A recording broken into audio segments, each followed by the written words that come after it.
Hola a todos, this is Señor Quesada once again, and today we are going to learn how to use the verb saber, conocer, and ser in Spanish and how to conjugate them correctly. Okay, so let's begin. First of all, you guys are going to need a piece of paper. Remember, these are your notes. On this piece of paper, I need you guys to take notes on the topics I'm about to explain. Two, I need you guys to write down all the examples I'm providing so you have plenty of information to use on your test. Three, I need you guys to highlight or underline important questions, ideas, or details from my presentation. And four, once you're done, I need you guys to take pictures of your notes and upload those pictures to Google Classroom. Let's begin. First, let's go over SET. And this is going to be a review because you guys have been using SET since last school year from Spanish 1. And in my class, we have been using different forms of SET since the beginning of the semester. So this is just a review on how to use SET and when to use it and the conjugations of it. So first of all, everyone knows the verb SET is an irregular verb in the present tense. Now, in case you didn't know and you do not remember the conjugations, here they are. Yo soy, tú eres, usted es, nosotros somos, and ustedes son. Now that we reviewed the conjugation, let's start reviewing when to use it. So we can use the verb ser, number one, to tell time. For example, es la 1:10 de la tarde, or son las 8:30 de la noche. We can also use ser to say at what time something happens or takes place. For example, el concierto es a las 9 de la noche, or las clases son a las 4 de la tarde. We can also use ser to say what belongs to someone as a possessive. For example, el lápiz es de Laura, or los libros son de Ricardo. Moving on, you can also use ser to say who someone is. For example, ella es mi hermana Berta, or ellos son mis padres, Ofelia y Felipe. We can also use ser to say what someone or something is. For example, el señor Quesada es maestro, or el edificio es la escuela donde él trabaja. We can also use ser to say what someone or something is like. Here are some examples. El lápiz es muy pequeño. El señor Quesada es muy feo. And Adrián y Ariel son muy simpáticos e inteligentes. We can also use ser to say where someone is from. For example, yo soy de México. Nosotros somos de Estados Unidos. Laura es de Costa Rica.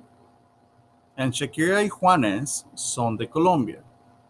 Now, another way of saying this is describing where someone is by using an adjective of nationality. So we can say the same sentences, but using a nationality instead of the actual country. For example, yo soy mexicano. Nosotros somos estadounidenses. Laura es costarricense. Y Shakira y Juanes son colombianos. As you can see, the sentences are really similar because they are really the same thing. The only difference is that in one you're using the actual country, the other one you're using the adjective of nationality. But the information is really the same. Now, let's talk about saber and conocer, this concept that is possibly new for most of you guys. Something that you guys need to know about saber and conocer is that both saber and conocer mean the same thing in Spanish. They both mean to know. Actually, they do not mean the same thing in Spanish. In English, they both mean to know, which is the same thing. Now, we have two different ones because we use them in different ways. Now, something that they also have in common is that the yo form conjugation in the present tense is irregular. So the yo form conjugation of saber is se, As you can see, it doesn't follow the conjugation pattern. And conocer is conozco, yo conozco. As you can see, there's a Z now in the stem that is not in the original verb, so that makes it irregular. Other than that, we follow the same conjugation pattern. We keep the stem and add the endings. Tú sabes, usted sabe, nosotros sabemos, ustedes saben. Tú conoces, usted conoce, nosotros conocemos, ustedes conocen.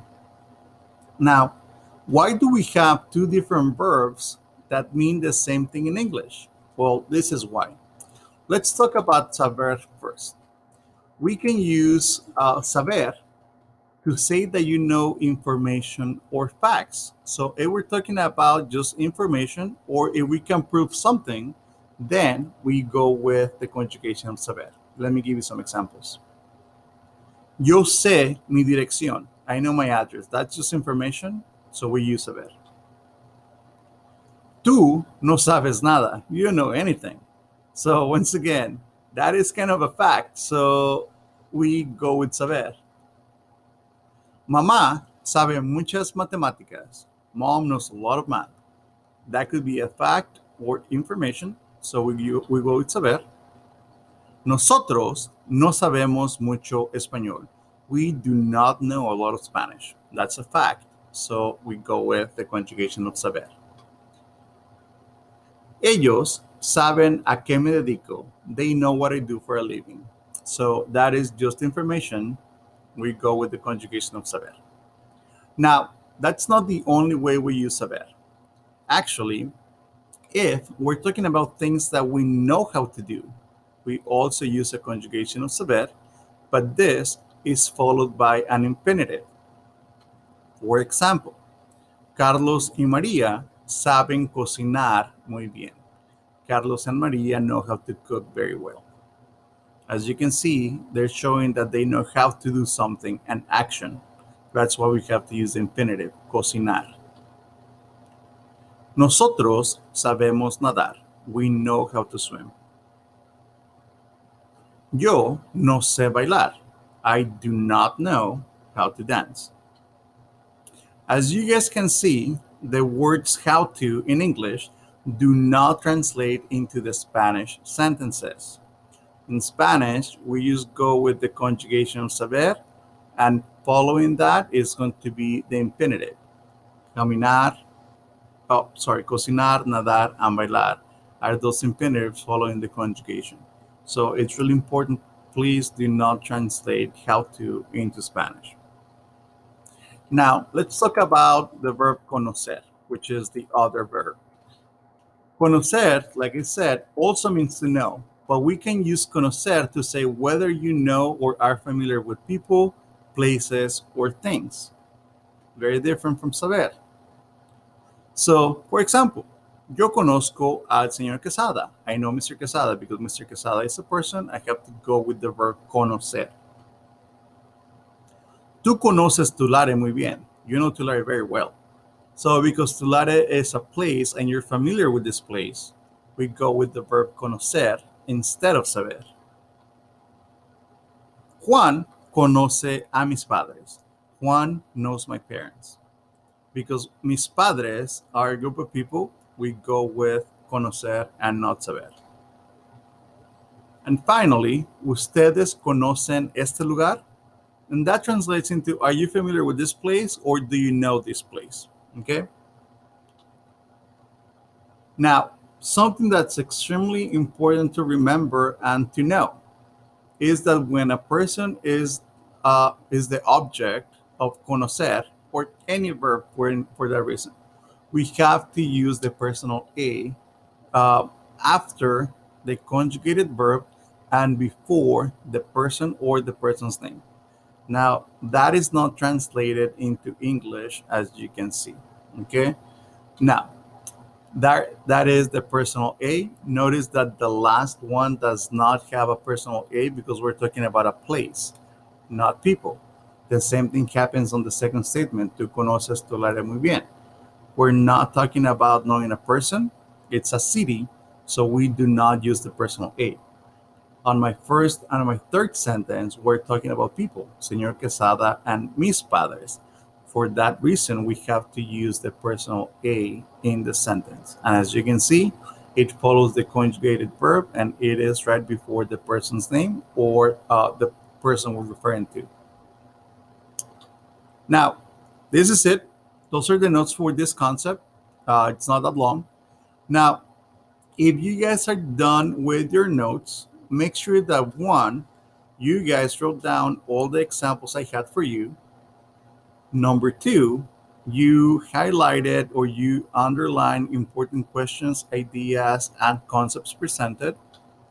And if you're completely done and sure that everything I had is on your paper, please take notes of your notes and upload those pictures to Google Classroom so you can receive full credit for the activity. Thank you, and I will see you in class. Adios.